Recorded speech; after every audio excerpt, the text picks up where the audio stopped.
The hero's journey, a phrase coined by Professor Joseph Campbell, is an incredibly useful tool to identify where we are in our own life stage. It helps make sense of why we may be feeling a certain way, what the next steps could be, and offers comfort and faith that success is possible. In this episode, we share our own experiences and encourage you to reflect on where you are on your own hero's journey.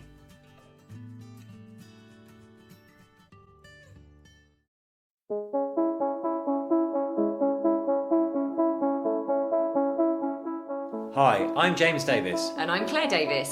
We're the Midlife Mentors, here to lift the lid on how to achieve health and happiness. The balanced, no-nonsense way.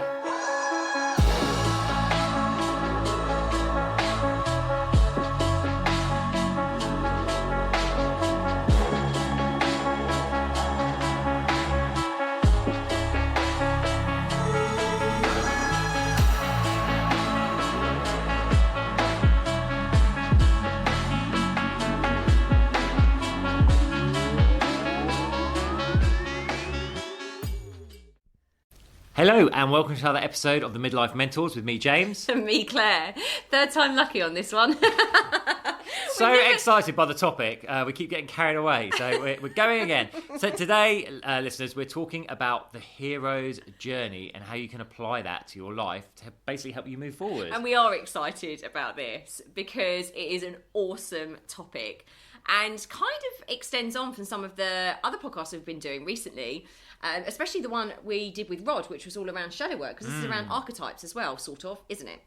So, let's explain what we've been up to, because we've had an awesome start to May, haven't we? A really wonderful start to May. Yeah, it's been amazing. So, May, we've launched our Midlife Mastery Month. If you haven't caught that yet, it's a series of live events all through the month designed to basically give you the tools, knowledge to help empower and support you. We ran our first live workshop last night, which is like tongue-in-cheek title, Why Your Midlife Feels Crap and What You Need to Do About It. So we took people through like the 6 pillars of midlife health and happiness, health, wealth and happiness, in fact. And it was just amazing, so energizing, so much interaction on there. Really, really touched by what we had. And so if you haven't joined the month yet, we've got loads coming up. We have got loads coming up. And I think the reason we wanted to do this, because if you're struggling with motivation, listen, we all struggle with that elusive motivation, right? James and I have been very, very much in the weeds of our business in the last couple of months. And we really, really we get our energy off people. We really wanted to reconnect with our community and actually bring new people into our community and share the love.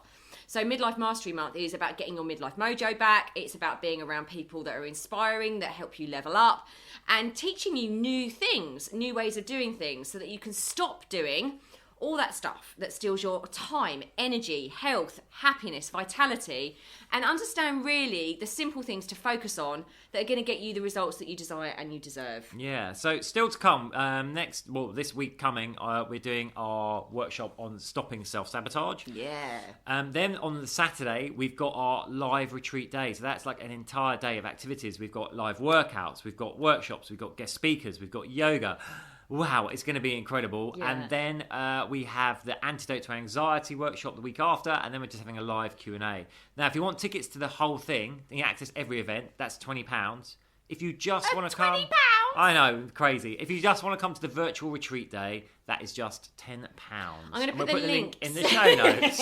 It's like we know what we're going to say to each other. Yeah, the link will be in the show notes for that. But just if you really, really want that positivity in your life and you want to be around supportive people that know their stuff, know the next steps that you need to take to really reclaim your midlife mojo, then please join us, because our community is magnificent. It really is. And we're really, really touched by everyone's involvement so far. So, without further ado, I think that is everything we've been up to, really. We've been focusing on that. We've been working really hard on that. So I think that pretty much, of course, we're all excited about the long bank holiday we've got here in the UK with the coronation of King Charles III. James has actually put up bunting. This is really sweet, and this is why I love James so much. He's very cute with stuff like this. He loves all the pomp and ceremony of things, so he's actually got really involved and gone and bought some bunting, from M&S, no less. Well, was it M&S?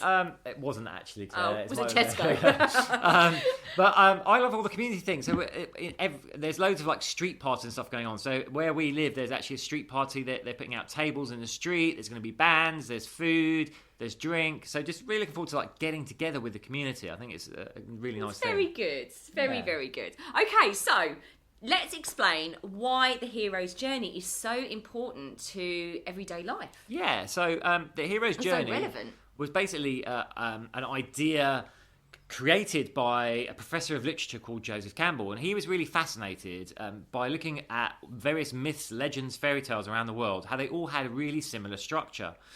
So he went away and he kind of researched these, looked at these. He was heavily influenced by the work of Freud, even more heavily influenced by the work of Jung and his work in archetypes and mythology.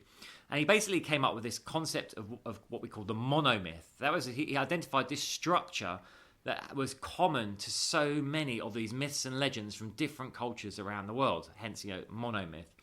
Now, his original one had like 17 steps in it. Not all stories have all 17 steps, you can miss ones out. But today we're going to look at the 5 key phases of the hero's journey, because it's really applicable to our own lives, to see where we are and give us a clue about what we might want to do next to move to the next phase of our own individual hero's journey. And we are really excited about this, so much so, that this was our 3rd attempt at recording this, because we went straight in without telling anyone what else we'd been doing. So let's go into these 5 key phases, shall we? Yeah. Do you want to kick off? This is really important. So the first phase is like, it's called the struggle or the call to adventure. So this is when you're in your ordinary world, your ordinary life, things are going along, but there might be a yearning that something has to change, right? So it's a couple of things happen here. You're just feeling not satisfied. Something's not right. You know that you want to make a change. You don't know what it is yet. Or an event can come along that's kind of going to force you to change. It upsets that ordinary world balance. In fairy tales, the monster appears or the crops fail for the 3rd year. These type of mythologies. So this is it. You're in your ordinary world, but there's a struggle going on and you feel that you need to do something. And I can really resonate with that, and I know so many of our clients can actually resonate with that, it's particularly actually around midlife. Let's relate this to midlife, because we do get if you've listened to any of our other podcasts, we talk a lot about self-identity, and this phase in our life being like almost like that second adolescence. It's that real where everything's changing for us, not just our lives and what's going on emotionally and mentally, but also physically as well. So there's this real melting pot that makes us actually have that call to understand what we want in life, who we are. And that's where that kind of call to adventure, or that struggle of being like wrestling with, I'm not really comfortable right here, but I don't know necessarily what else I want, but I know this isn't it. So that's kind of relating it to that midlife and that self-identity piece, where you've got all this stuff around you, but you're kind of thinking, this doesn't satisfy me anymore. This isn't bringing me joy. This isn't bringing me peace. So we see that a lot with people. And I just wanted to say that this was something that this phase was something I stayed in for 14 years. Well, actually between 1 and 2, we're going to talk about 2 in a second. But I really, really struggled for a really, really long time, because I was constantly being called to do something more than I was. I mean, I was stuck in PR, and it was soul destroying for me. I was working on brands I absolutely hated. And I was a much more like this kind of real essence of me was trying to break free. And I was never meant to be an employee. Hence the fact that I got fired from a few jobs. I was always like this entrepreneurial spirit. So I just wanted to share that actually I was stuck in that struggle call to adventure for like 14 years, which is nuts. And it's really common that people get stuck in between that first stage, the struggle, call to adventure, and phase 2, which is the search, right? So this is identified that you're not happy and or there's a problem. So you start looking for solutions, possible solutions. You're not taking action yet, but like, what's going on? You hear about the kingdom beyond the river that's got the magic key, or something like that. So this is when you start actually searching. So in the midlife example, you're like, oh, I know I'm not feeling great. I'm going to go online. Should I be eating differently? Should I be doing exercise? Or maybe I need some coaching. Maybe I want to change my career. And it's really important here. So we can often stay stuck between these 2 phases till we get to the point, right? We get this point where the pain of staying the same outstrips the pain of change. So again, this might come from internal. It might be an internal motivation of just like, I just can't go on like this. Or it could be that external event is like, oh, right, I've got to do something. My partner walks out on me. I get fired from my job. All these other things are like, right, I need to make a change now. Yeah, absolutely. And James and I were discussing this before we jumped on. Actually, this is where between phase 1 and 2 is where your inner critic is going to be mental. Mainly between, it could be throughout, but I'm just relating this to my own experience and of working with so many midlife clients and coaching so many people over the years. This is when the inner critic is going to really come out. It's when self-sabotage is going to come out. It's when resistance is going to come out. And I know this so well myself because you've got this struggle called adventure. So I was stuck basically between 1 and 2.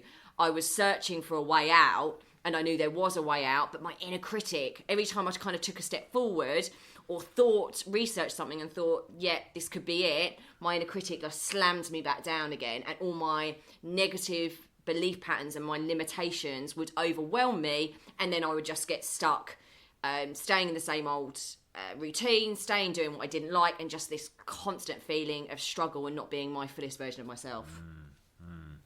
And then we move to part 3, which is what we call system, or gathering your allies and teams. So this is when you start to move into actually becoming that person. But it's about getting the support you need around you. So this is when you find your mentors, your coaches. So you've identified something's wrong or there's a problem. You've researched, what can I do? Oh, I can't quite figure this out on my own. Right, who am I going to get to take with me on this journey? Who's the companions? Like Dorothy gets the Tin Man and the Mr. Lion Man and Scarecrow. We gather, every adventure, they gather people around them to help them on their quest. This is about gathering your team and deciding your system of how you're going to achieve what you want to achieve. And this is why we say it's so important to be that kind of like coaching, mentoring, group connection, community, because this is your tribe basically, and this is the point at which midlifers come to us. Actually, it's that they've been through the struggle, they've been probably pinging back between the struggle and the search, those 2 steps, and then they're like, actually, I can't do this on my own. I need people to support me and help me. And this is the thing for everyone. These steps apply to everyone. We all need to get to step 3 and start building a tribe of people that can hold out their hand and say, this way, come this way. They might be a few steps ahead of you, but they can hold out their hand, shine a light, like be the lighthouse basically on your struggles and help you move forward. And we all need that. That's why we invest so heavily in our coaches. Absolutely. Then we move to what's called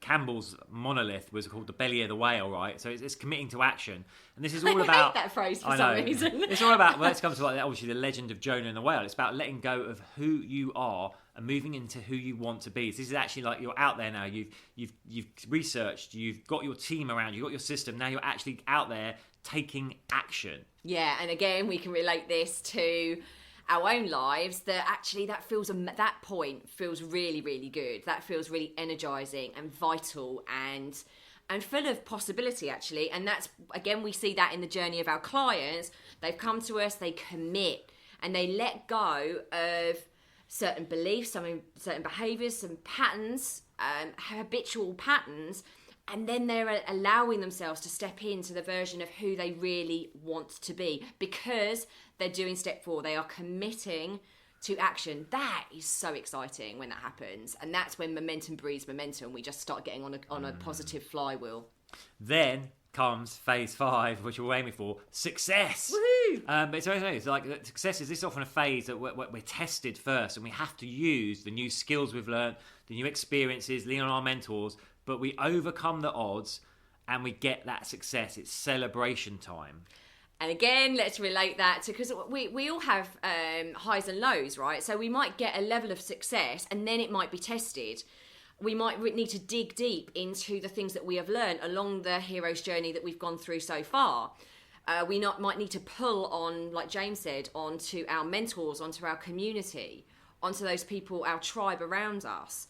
So you're often like experience, this is so true of our life as well. You can experience that level of success and then you're flying high, but then something might test you and go, hang on a minute, have you really got this? Have you really learnt this? Are you really committed? Are you really wanting to take action? Do you really want this? That's the test just before real success comes. Exactly. So those are the 5 phases. Then, of course, you return to home. You move back to what was your ordinary world, but you've grown. You've grown. So it's a new, exciting world because you've got these new skills and experiences. But of course, that might mean that, again, you want that call to action. Because you've changed and grown, and every level has another devil. Often we'll go for the goal. When we get there, we're like, that's amazing. But now I've actually opened up these new skills, these new parts of me, this new knowledge. I realise there's more to go for, more that I want. So it's this return to home is about the celebration of coming home, the hero having achieved your quest, but then preparing for the next one. Again, we just see this all the time. Like we see, that's why we need to keep setting new goals as well. That's why we need to keep setting new goals, because we've become a different person through that process, and that new person isn't as satisfied, and this is okay. I think some people kind of think, I should get to that end point and I should just be grateful for where I am. Well, that's not how humans evolve, right? We are creative spirits. We evolve. So once you've done that, it's really important that you set yourself another goal to kind of like cycle round this all over again. And again, I can see this in my life. I can see this in everyone that we coach, to be quite honest with you. And yeah, it's a really, really thrilling ride. And I would say, just from what we've gone through here, take stock for a moment. Take a moment. I think which one really resonated with you. I actually wanted to give you a really famous example before we actually talk about how you relate this to life. So perhaps the most famous example, certainly in modern culture, is the original Star Wars films, not the rubbish ones they made later, but the original Star Wars. I think George Lucas actually even publicly acknowledged that how much he was influenced by Campbell's monolith. So, really briefly, you've got Luke Skywalker's on his desert planet. When we meet him, he's bored. He thinks there must be more for him, more in life. The R2-D2 and C-3PO turn up with a message from a princess in distress about overcoming the Empire. But he has to find this guy, Obi-Wan Kenobi. So this is then the search phase. So we see that, his ordinary world, call to adventure. I love this. He finds Obi-Wan Kenobi in the desert. So that's his search system. They start to learn. Obi trains him in the Force. He goes and meets Han Solo. They get the Millennium Falcon. They blast off. Then it's action time, right? Remember, they get captured by the Death Star. They fight. He sees Ben Kenobi get killed by Darth Vader. So this is all what goes on. Then the final part of the movie, success. He flies up to the Death Star. No one else can take that shot that's going to destroy it. He flies out. He hears Obi-Wan telling him to use the Force, the thing he's learned with Obi-Wan since he started his journey. He fires that shot that blows the Death Star. Then return to home, we see them all getting their medals from Princess Leia at the end. It's their return to home, it's a celebration. But of course, as we all know, the story wasn't over, because then came The Empire Strikes Back. So I think that's just a really useful illustration of the flow of it. It is. Am I allowed to say that I've never watched a Star Wars film all the way through? I know that I'm going to get some people listening to this like, what has Claire just said? I do know the story, but I've actually never... It was never my thing. But I'm sorry if that offends people. But yes, it's a really, really fascinating insight, basically, into where you might be. And as James said right at the beginning, actually having hope and faith that there is a next step for you. And actually to be a bit more aware of what that step might look like for you. So, for example, if you are in that search place, which is step number 2, if you're in that search place, just asking yourself, how much longer can I stay in this place of pain? How much longer can I stay in this place of pain? Before the pain of staying the same outstrips that. And then finding your tribe, which is step 3. Like we said, everyone needs that support. There are no myths, there are no stories, there's no hero journey without the gathering of the tribe around you. So where are you in that phase? Do you need to go out there and do that right now? Do you need to find those people to support you? And then from that space, because you have all these people around you, this leveling up, this amazing sense of community, this amazing sense of support, you're going to believe in yourself more, so you're going to take more action. You are going to be in that belly of the whale phase and letting go of who you used to be to become the version of you that you really are inside. And then you move on to the success. Yeah, I think it's really useful to have this framework, so you can look at it and actually place where am I now? I could be in this phase. It could be pinging between a couple of the phases. But once you've identified where you are, then it's okay, what do I need to move to the next step? And here's the thing, the faster you can cycle through the phases, the more success you will have. And it's important to recognise that we almost recognise failure is just a part of the journey, right? In Hero's Journey, there's part of this, like, there's always this like nadir point in stories where, you know, all hope is lost. It seems hopeless, but then something happens to pull them out of it. So failure, we need to learn to embrace it and see it's a form of learning. And we can just cycle through it, this whole thing, quicker and quicker and quicker, and then we get to be this, my goodness, our own hero. Well, our own hero. We can really, really start living the potential that the story, that the song actually that you have inside of yourself. Like the quicker you can cycle through this, the more you are stepping in to who you are meant to be and experiencing the beauty of this life that you have. So, listener, we want to leave you with 2 questions for today. Where are you in your hero's journey right now? Where are you in your hero's journey right now? And what's going to move you to the next phase? And there we are. Oh, so we hope that helps. I hope you like that. As always, this podcast is completely free. We do it as a labour of love because we do genuinely love doing it. But there is a fee, and the fee is please tell your friends, like it, share it, review it. It'll take you 2 seconds to give us a 5-star review. If you can write some nice words, even better, and just spread the word. Absolutely. And just join us. Just join us for Midlife Mastery Month. Or you can just join us for the virtual retreat on Saturday the 13th of May. It really is a one-off. Like, we're not doing this again. So if you're sitting there thinking, oh, I'll join the next one, we haven't run anything like this for over a year, and we haven't run a virtual retreat for over a year. But our virtual retreats are so amazing. They've won awards, and we've been in the national press because our virtual retreats are that amazing. And it's not just because of what we offer, it's actually the connection to other people and the community make it amazing. So if you're feeling under par, if you're feeling demotivated and you can't get your mojo back, we're here. This is what it's all about. So we are sending you so much love, and have an awesome weekend. Yes. Bye. Bye.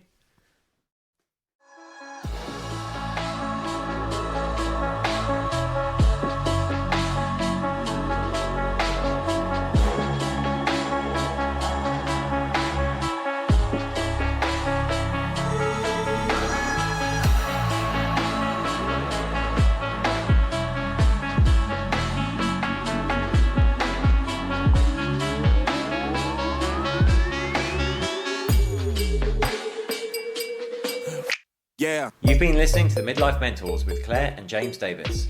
We'd love to hear from you. So drop us a line at info@themidlifementors.com with any questions or topic suggestions. And make sure you join us on our Facebook page and YouTube channel. You can find us under the Midlife Mentors. Yeah.